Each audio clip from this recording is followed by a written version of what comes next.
وبركاته.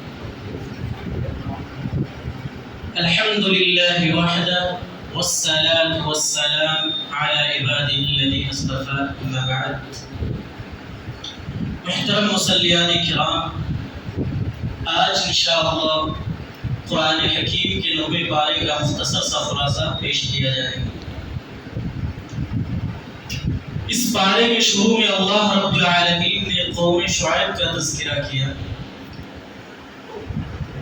شعیب علیہ السلام یہ اہل مدین کی طرف رسول اور نبی بنا کر بھیجے گئے تھے، اور یہ موسیٰ علیہ السلام کے سسر بھی ہیں۔ تو ان کی جو قوم تھی وہ دو بہت ہی خطرناک بیماریوں میں مبتلا تھی۔ ایک تو وہ اللہ رب العالمین کے ساتھ شرک کرتی تھی، اور دوسری یہ کہ وہ پیسے لے لیتے تھے لیکن تول میں کمی کرتے تھے، ناپ تول میں کمی کرتے تھے۔ لہذا شعیب علیہ السلام نے اپنی قوم کو سمجھایا، انہیں ڈرایا اور دھمکایا، لیکن وہ باز نہیں آئے، اور وہ کہنے لگے قال الملأ الذين استكبروا من قومه لنخرجنك يا شعيب الى آخر الآیہ۔ انہوں نے کہا، ملا کہتے ہیں جو اہل ثروت اور اہل اقتدار ہوتے ہیں ان کو کہتے ہیں، تو ان کی قوم میں جو اہل ثروت اور اہل اقتدار تھے انہوں نے کہا کہ اے شعیب، تم اپنی باتوں سے جو تم مجھے سمجھا رہے ہو، نصیحتیں کر رہے ہو، تم اپنے پاس رکھو اور ان سب چیزوں سے باز آ جاؤ، ورنہ ہم تمہیں اس قوم سے، تمہیں اور تمہارے ماننے والوں کو دھکے مار کر باہر نکال دیں گے۔ انہوں نے کہا، اور اس کے بعد اور وہ آگے کہتے ہیں او لتعودن فی ملتنا، یا ایک کام کرو کہ تم ہماری ملت میں، ہمارے مذہب میں واپس آ جاؤ۔ جیسے کہ آج ہندوستان میں سب لوگ کہتے ہیں کہ گھر واپسی کر لو، تو یہ لوگ بھی اپنے اقتدار، اپنی پاور اور پیسے کی گھمنڈ میں اور اس کے بل پر یہ چیزیں کہتے ہیں۔ شعیب علیہ السلام کی قوم نے بھی یہی بات کہی کہ تم لوگ کہ شعیب اور ان کی قوم جو ہے، ان کی ماننے والے جو ہیں، وہ ہماری قوم میں اور ہمارے مذہب میں واپس آ جائیں، ورنہ ہم انہیں دھکے مار کر باہر نکال دیں گے۔ شعیب علیہ السلام اور ان کی قوم نے کہا وعلی اللہ توکلنا، کہ ہمارا بھروسہ اللہ رب العالمین پر ہے، ہم اللہ رب العالمین ہی پر بھروسہ رکھتے ہیں۔ تمہیں اپنے مال پر، تمہیں اپنے اقتدار پر گھمنڈ ہے، لیکن ہمارا بھروسہ اللہ رب العالمین پر ہے۔ لہٰذا بتائیے کیا تمہارا اقتدار زیادہ بڑی ہے یا اللہ رب العالمین کی قوت اور اللہ رب العالمین کی طاقت؟ لہٰذا انہوں نے کہا ہمارا بھروسہ اللہ رب العالمین پر ہے۔ اس کے بعد اللہ رب العالمین کہتا ہے الذین کذبوا شعیبا کأن لم یغنوا فیہا، کہ تم لوگ یہ کہتے ہو کہ شعیب علیہ السلام کو اور ان کے ماننے والوں کو بستی سے دھکے مار کر باہر نکال دیں گے۔ اللہ رب العالمین نے ان کو صفحہ ہستی سے ایسے مٹا دیا گویا کہ وہ تھے ہی نہیں۔ وہ یہ بات کرتے تھے کہ بستی سے نکال دیں گے، اللہ تعالیٰ نے کہا اچھا تم یہ باتیں کرتے ہو، ہم تمہیں صفحہ ہستی سے مٹا دیں گے، اور اللہ تعالیٰ نے انہیں ایسے مٹا دیا گویا کہ وہ روئے زمین پر کبھی آباد ہی نہیں تھے۔ ایک ایسی خطرناک اور دردناک چیخ آئی کہ وہ سارے کے سارے لوگ دیکھتے ہی دیکھتے شمشان گھاٹ میں ان کی پوری بستی بدل گئی۔ یہ اللہ رب العالمین کی نافرمانی اور اس کے ساتھ دوسروں کو شریک کرنے کا نتیجہ ہے جو اللہ رب العالمین نے ان کو دیا۔ اس کے بعد اللہ رب العالمین کہتا ہے وَمَا أَرْسَلْنَا فِي قَرْيَةٍ مِّن نَبِيٍّ، کہ ہم نے کسی بھی گاؤں یا کسی بھی قریہ کے اندر کسی نبی کو نہیں بھیجا۔ جتنے بھی نبی اللہ تبارک و تعالیٰ نے بھیجے وہ سارے نبی قصبے اور شہر کے اندر بھیجے۔ اس کی وجہ کیا ہے؟ اس کی وجہ یہ ہے کہ جو گاؤں ہوتا ہے وہ شہر کا محتاج ہوتا ہے۔ شہر کے اندر زندگی کی ساری سہولیات موجود ہوتی ہیں، ہر آسائش اور ضرورت کی سامان شہر کے اندر موجود ہوتی ہے، لہٰذا گاؤں کے بھی لوگ شہر کے اندر آتے ہیں، اور شہر کے اندر مختلف ذہن کے لوگ پائے جاتے ہیں، لہٰذا ان کے ذہن کو سامنے رکھتے ہوئے دعوت و تبلیغ کا کام کیا جائے، اور سارے لوگ گاؤں سے شہر آتے ہیں، لہٰذا سارے لوگوں تک اللہ کی بات پہنچے گی۔ اس لیے اللہ تبارک و تعالیٰ نے شہر کے اندر اور قصبے کے اندر نبیوں کو بھیجا، کسی گاؤں کے اندر اللہ تبارک و تعالیٰ نے کسی نبی اور رسول کو نہیں بھیجا۔ اس کے بعد اللہ تبارک و تعالیٰ کہتا ہے أَفَأَمِنْ أَهْلُ الْقَرْيَةِ أَنْ يَأْتِيَهُمْ بَأْسُهُمْ وَهُمْ نَائِمُونَ أَوْ أَمِنْ أَهْلُ الْقُرَىٰ أَنْ يَأْتِيَهُمْ ضُحًى وَهُمْ يَلْعَبُونَ، کیا وہ لوگ اس بات سے غافل ہیں کہ وہ سوتے رہ جائیں اور اللہ رب العالمین کا عذاب ان کے اوپر آ جائے، یا وہ اس بات سے غافل ہے کہ وہ اپنے کھیل میں، اپنے گناہوں میں ملوث ہو جائے اور اللہ رب العالمین کا عذاب ان کے اوپر آ جائے۔ تو اللہ رب العالمین کا جو عذاب آتا ہے وہ دو حالتوں میں آتی ہے، یا تو انسان سویا ہوتا ہے یا وہ کہ اپنے کھیل میں، اپنے گناہوں میں ملوث ہوتا ہے۔ جب انسان نیند کے اندر ہوتا ہے تو وہ حسی غفلت میں ہوتا ہے، اور یہ غفلت حسی ہوتی ہے۔ آپ دیکھتے ہیں کہ انسان سو رہا ہے، لہٰذا وہ مکمل طور پر غفلت کے اندر ہے۔ لہٰذا جب کوئی انسان اسی طریقے سے گناہ کے اندر ملوث ہو یا اپنے کھیل میں ملوث ہو تو وہ غفلت معنوی اس کو بتایا جاتا ہے کہ وہ اپنے آس پاس کی چیزوں سے اس کو کوئی خبر نہیں ہوتی، وہ اپنے کھیل میں لگا ہوا ہوتا ہے۔ اللہ تبارک و تعالیٰ نے فرمایا یہ دو ایسے مقام ہیں جو اللہ رب العالمین کا عذاب آتا ہے۔ انسان یا تو سویا ہو، اس وقت اللہ رب العالمین کا عذاب آتا ہے، یا وہ گناہوں میں اور اپنی سرکشی میں ملوث ہو، اس میں لگا ہوا ہو، دنیا سے غفلت میں ہو، اور اللہ رب العالمین کا عذاب اس کو آ کر پکڑ لیتی ہے۔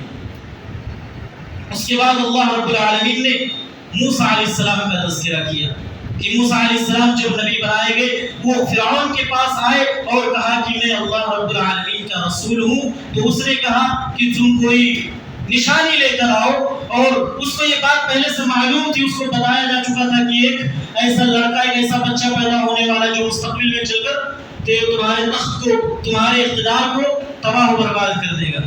لہٰذا جب موسیٰ علیہ السلام نے یہ بات کہی تو فرعون جو تھا وہ موسیٰ علیہ السلام سے ڈر گیا کہ اب اس کا خطر، اس کی جو حکومت ہے اور اس کا جو اقتدار ہے وہ خطرے میں آ گئی۔ لہٰذا اس نے جادوگروں کو ایک جگہ جمع کیا اور موسیٰ علیہ السلام سے کہا کہ ہم تمہیں آزمائیں گے۔ لہٰذا پھر جادوگروں کو بلایا گیا اور موسیٰ علیہ السلام کو بلایا گیا، اور اس کے بعد جب جادوگر آئے تو انہوں نے فرعون سے کہا وَجَاءَ السَّحَرَةُ فِرْعَوْنَ قَالُوا إِنَّ لَنَا لَأَجْرًا إِنَّا كُنَّا نَحْنُ لَغَالِبِينَ۔ انہوں نے کہا کہ اے فرعون، اگر ہم موسیٰ پر غالب آ گئے، موسیٰ پر جب ہمیں فتح مل جائے گی تو کیا ہمیں روپیے اور پیسے ملیں گے؟ ہمیں کچھ انعام اور اکرام سے نوازا جائے گا؟ تو فرعون نے کہا قال نعم وإن لكم لمن المقربین، تم صرف پیسے کی کیوں بات کرتے ہو؟ تمہیں اس دربار کے اندر قربت حاصل ہو جائے گی، تمہیں پیسے بھی دیا جائے گا اور تمہیں پوسٹ اور عہدہ بھی دیا جائے گا۔ لہٰذا اس سے ایک نقطہ یہ بھی معلوم ہوتا ہے کہ جب انسان کے اندر ایمان نہیں ہوتی ہے تو وہ پیسے اور اقتدار کے پیچھے بھاگتا ہے۔ جب اس کے دل کے اندر ایمان کی دولت نہ ہو تو وہ پیسے اور اقتدار عہدے کے پیچھے بھاگتا ہے، اور جب انسان کے اندر ایمان کی دولت آ جائے، اس کے دل کے اندر ایمان کی دولت آ جائے تو یہ ساری چیزیں اس کے دل کے اندر یا اس کے نظروں کے سامنے کوئی اہمیت اور کوئی اوقات نہیں رکھتی ہے۔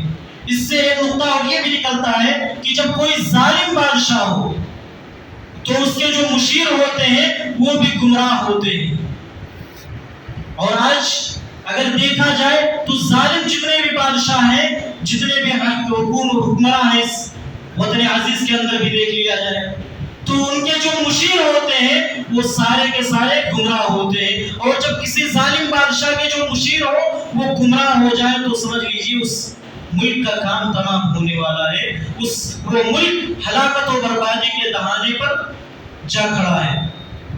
اور اسی طریقے سے اس سے ایک بات یہ بھی معلوم ہوتی ہے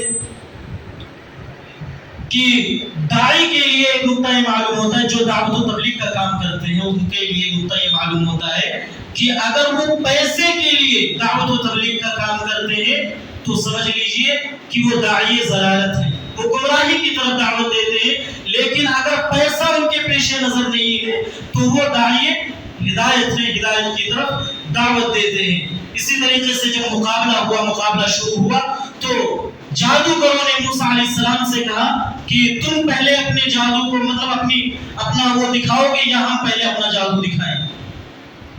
موسیٰ علیہ السلام نے کہا کہ تم ہی پہلے اپنے جادو کو دکھاؤ۔ اس سے امام قرطبی رحمۃ اللہ علیہ یہ بیان کرتے ہیں اس آیت کے ذریعے سے کہ اس سے ایک ادب جھلکتی ہے کہ انہوں نے موسیٰ علیہ السلام کا ایک ادب کیا کہ انہوں نے ان سے پوچھا کہ پہلے آپ دکھائیں گے یا پہلے میں دکھاؤں؟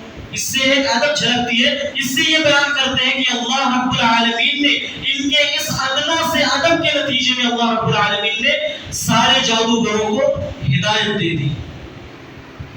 اس سے یہ معلوم ہوتا ہے کہ علماء کی سے محبت کرنی چاہیے، علماء کی عزت کرنی چاہیے، اللہ رب العالمین کی نظر میں بہت ہی پسندیدہ عمل ہے۔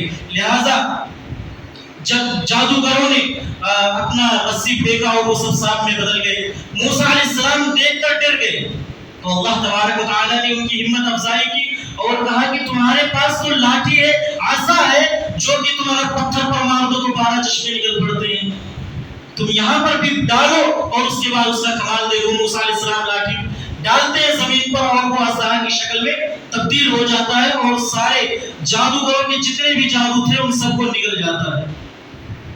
اب جادوگر جو تھے ان کو تو معلوم ہے کہ ہم نے جادو کیا، اب موسیٰ علیہ السلام کے اس معجزے کو دیکھتے ہیں تو وہ حیران رہ جاتے ہیں، کیونکہ انہیں معلوم ہوتا ہے کہ یہ جادو نہیں ہے، یہ جادو ہو ہی نہیں سکتا ہے۔ فوراً وہ سارے کے سارے لوگ سجدے کے اندر گر پڑتے ہیں اور کہتے ہیں آمنا برب العالمین، میں تمام عالم کے رب کے اوپر ایمان لاتا ہوں۔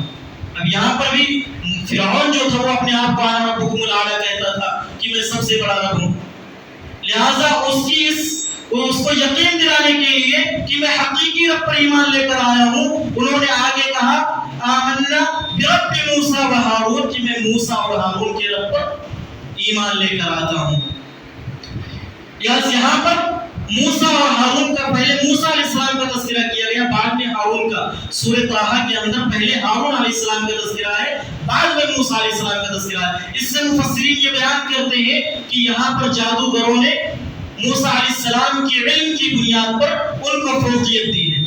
پہلے موسیٰ علیہ السلام کا تذکرہ کیا ہے اور سورہ طٰہٰ کے اندر پہلے ہارون علیہ السلام کا تذکرہ ہے، وہ اس وجہ سے کہ ہارون علیہ السلام موسیٰ علیہ السلام سے عمر میں بڑے تھے، اس لیے وہاں پر ان کا تذکرہ کیا گیا ہے۔ اس کے بعد فرعون نے اپنی اقتدار اور اپنی حکومت بچانے کے لیے کیسی چال چلی، اس نے کہا کہ میں نے تمہیں اجازت نہیں دی، پہلے تم ایمان لے کر آ گئے، لہٰذا یہ تم میرے خلاف سازشیں کر رہے ہو، میرے خلاف تم لوگوں نے مکر کیا ہے، لہٰذا ہم کیا کریں گے، تمہارے داہنے ہاتھ یا بائیں پیر کو کاٹ دیں گے، یا بائیں ہاتھ اور داہنے پیر کو کاٹ دیں گے اور تمہیں سولی پر چڑھا دیں گے۔ یعنی یہ ایک دم زیرو ٹارچر کیا، اس نے دھمکی دی کہ میں تمہیں زیرو ٹارچر کروں گا، اس سے زیادہ ٹارچر اور کوئی ہو ہی نہیں سکتا۔ اب جو موسیٰ علیہ السلام کی قوم تھی انہوں نے دعا کیا مانگی، اس کو غور سے سنیے۔ انہوں نے یہ دعا نہیں مانگی کہ اللہ مجھے فرعون اور اس کے ظلم سے بچانا، بلکہ انہوں نے یہ دعا مانگی کہ اللہ ربنا افرغ علینا صبرا۔ یہاں پر انہوں نے یہ دعا بھی نہیں مانگی کہ اللہ تو مجھے صبر دے، کیونکہ ایک ایسی گھڑی تھی، ایسا سمجھ لیجیے ایک ایسی ان کی آزمائش تھی کہ یہاں پر صبر ان کو کام نہیں آ سکتا۔ انہوں نے کہا ربنا افرغ علینا صبرا، اے اللہ تو صبر کو میرے اوپر انڈیل دے۔ جیسے کوئی برتن پانی سے بھرا ہو اور اس کو انڈیل دیا جائے، پورا خالی ہو جاتا ہے، اس کے معنی میں ہے کہ ربنا افرغ علینا صبرا، اے میرے پروردگار تو میرے اوپر صبر کو انڈیل دے، میں پورا صبر سے نہا جاؤں۔ اور اس کے بعد کہا وتوفنا مسلمین، اے میرے پروردگار تو مجھے، انہوں نے یہ بھی دعا نہیں مانگی کہ فرعون کے ظلم سے بچانا، بلکہ کہ اللہ تو مجھے مسلمان بنا کر تو مجھے فوت کرنا، وفات دینا، مومن بنا کر تو مجھے موت دینا۔ اس سے یہ بات معلوم ہوتی ہے کہ جب انسان کے دل کے اندر ایمان کی قوت پیدا ہو جائے، ایمان کا نور دل کے اندر آ جائے، تو پھر دنیا کی چیزیں اس کے سامنے پھیکی پڑ جاتی ہیں۔ ابھی تک وہ فرعون سے پیسے اور اقتدار کی بات کرتے تھے، اور یہاں پر جب ان کے دل کے اندر ایمان کی دولت آ گئی تو وہ یہ دعا کرتے ہیں کہ اللہ تو ہمیں موت دینا، تو ایمان کی حالت میں ہمیں موت دینا۔ اس کے بعد اللہ رب العالمین نے پھر بنی اسرائیل کا تذکرہ کیا کہ کتنی بدتمیز اور کتنی اوباش قسم کی امت تھی۔ موسیٰ علیہ السلام جب انہیں لے کر بحر احمر سے پار کر جاتے ہیں تو ایک بستی میں پہنچتے ہیں، وہاں کی بستی والے بتوں کی پوجا کرتے ہیں۔ ابھی تک یہ لوگ اللہ رب العالمین پر ایمان لائے، بستی میں جب پہنچ گئے تو انہوں نے یہ موسیٰ علیہ السلام سے کہنے لگے کہ اے موسیٰ، یہ بستی والے اس معبود کی پرستش کرتے ہیں، بنا کر اس کی پرستش کرتے ہیں، لہٰذا تم میرے لیے بھی ایک معبود بنا دو۔ ابھی تک اللہ رب العالمین پر ایمان لے کر آئے اور سمندر پار کرنے کے بعد کہہ رہے ہیں کہ میرے لیے بھی ایسے ہی ایک معبود بنا کر دو۔ آپ اس سے اندازہ لگا سکتے ہیں یہ کتنی بگڑی ہوئی قوم تھی، اور اس سے اس بات سے بھی پتہ لگایا جا سکتا ہے کہ موسیٰ علیہ السلام کے ہاتھ میں ہمیشہ عصا ہوا کرتی تھی، لاٹھی ہوا کرتی تھی۔ جیسے بکریوں کو ہانکنے کے لیے جب کوئی بکری ریوڑ سے باہر چلی جائے تو اس کو ہانکنے کے لیے چرواہا جو ہوتا ہے لاٹھی لے کر ہانکتا رہتا ہے، اسی طریقے سے موسیٰ علیہ السلام ہمیشہ لاٹھی لیے ہوئے رہتے تھے اور ان کو ہانکتے رہتے تھے اور گروہ کے اندر شامل کیا کرتے تھے۔ اس کے بعد اللہ رب العالمین نے اصحاب السبت کا تذکرہ کیا۔ سبت یعنی سنیچر والے لوگوں کا تذکرہ کیا۔ یہ لوگ بحر قلزم کے پاس ایک قبیلہ تھا، ایک بستی تھی ایلا نام کی، وہاں پر آباد تھے۔ تو بحر قلزم کے ساحل پر جب یہ آباد تھے تو بڑے پیمانے پر ان کا جو ذریعہ معاش تھا وہ مچھلی کی کاروبار تھی، مچھلی کا شکار کرتے تھے اور اسی کا خرید و فروخت کرتے تھے، اسی کے ذریعے سے ان کا پورا کاروبار چلتا تھا۔ اللہ رب العالمین نے ان کی آزمائش کی اور ان کو کہا کہ تم سنیچر والے دن شکار پر مت جانا، باقی 6 دن شکار کرنا۔ اللہ رب العالمین نے ان کی آزمائش کی، 6 دن مچھلیاں ایسے غائب ہو جاتی تھی گویا کہ سمندر کے اندر مچھلی ہی نہیں ہو، اور سنیچر والے دن ساحل پر جو سمندر کا ساحل ہوتا ہے اسی پر مچھلیاں گھومتی رہتی تھی۔ اللہ رب العالمین نے ان کو آزمایا تو اس میں 2 طرح کے لوگ پیدا ہو گئے۔ ان کے اندر مچھلیوں کو دیکھا سنیچر کے دن تو ان کے من میں لالچ پیدا ہوئی اور انہوں نے 2 گروپ بنا لیا۔ ایک ایسے قسم کے لوگ تھے جو ہیرا بنایا انہوں نے کہ جمعہ کے دن جال لگا کے آتے تھے، اتوار کے دن جا کر نکال لاتے تھے اور کہتے تھے کہ ہم نے سنیچر کے دن شکار کیا ہی نہیں ہے۔ اور ایک قسم کے لوگ وہ تھے جو علی الاعیان سنیچر والے دن شکار کیا کرتے تھے۔ تو اللہ رب العالمین نے جنہوں نے ہیرا اختیار کیا ان کو بندر کی شکل میں تبدیل کر دیا، اور جنہوں نے علی الاعیان سنیچر والے دن شکار کیا اللہ رب العالمین نے ان کو سور کی شکل میں تبدیل کر دیا۔ اور بعض لوگوں کا کہنا ہے کہ بعض مفسرین یہ کہتے ہیں کہ جو نوجوان تھے اللہ رب العالمین نے انہیں بندر بنا دیا، اور جو بزرگ تھے بوڑھے تھے اللہ رب العالمین نے انہیں سور بنا دیا، کیونکہ یہ بزرگ لوگ تھے، یہ نوجوانوں کو یہ غلط کام کرنے سے روکتے نہیں تھے، اس لیے اللہ رب العالمین نے انہیں سور کی شکل میں تبدیل کر دیا۔ اور اس کے بعد پھر ان کی 3 قسم بن گئی۔ پہلی وہ قسم جو علی الاعیان اللہ رب العالمین کی نافرمانی کرتی تھی، اور دوسری قسم وہ جو آخر تک ان تمام لوگوں کو ان کام سے منع کرتی تھی، اور تیسری قسم کے وہ لوگ تھے جو ان کو منع کرتے کرتے تھک گئے تھے۔ تو جو لوگ علی الاعیان برائی کرتے تھے تو اللہ رب العالمین نے ان کو تباہ و برباد کر دیا، اور جو لوگ یہ آخر تک ان کو منع کرتے گئے اللہ رب العالمین نے ان کو نجات دے دیا، اور جو منع کرتے کرتے تھک گئے تھے اللہ رب العالمین نے ان تمام لوگوں کے ان کے بارے میں قرآن خاموش ہے کہ ان کو نجات دیا، کہ ان کو ہلاک و برباد کر دیا۔ کچھ لوگوں کا کہنا ہے کہ ان کو نجات مل گئی تھی، انہوں نے بھی ان کو منع کیا تھا۔ اس کے بعد ایک آخری بات کہہ کر میں اپنی بات کو ختم کرتا ہوں۔ بہت ہی اہم بات ہے، ایک ہوتی ہے دعا اور ایک ہوتا ہے ذکر۔ ایک ہوتا ہے دعا کرنے والا، ایک ہوتا ہے ذکر کرنے والا۔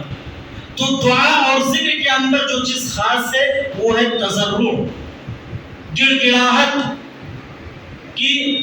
مثال کے طور پر کوئی بچہ ہو جو روڈ پر بھیک مانگتا ہو، آپ اس کے چہرے کو دیکھیں، اس کے چہرے سے غریبی ٹپکتی ہے، اس کے چہرے سے ایسا لگتا ہے کہ یہ بہت ہی غریب ہے، مسکین ہے، اور وہ اتنا گڑ گڑا کر سامنے والے سے مانگتا ہے کہ سامنے والا اس پر ترس کھا کر اس کو دے دیتا ہے۔ جب بندہ اللہ رب العالمین کے سامنے دعا کرے تو اس سے بھی زیادہ تضرع اور گڑ گڑاہٹ بندے کی دعا کے اندر ہونی چاہیے، اس سے کئی گنا زیادہ ہونا چاہیے۔ اور دوسری چیز، دعا کے اندر جو چیز پائی جائے وہ اللہ تعالیٰ نے کہا خفیہ، یعنی چپکے چپکے سے، علیحدگی میں اللہ تعالیٰ سے چپکے چپکے سے مانگا جائے۔ لیکن ذکر کے اندر اللہ تعالیٰ نے کہا خیفہ کا لفظ استعمال کیا، یعنی ڈر ہونا چاہیے۔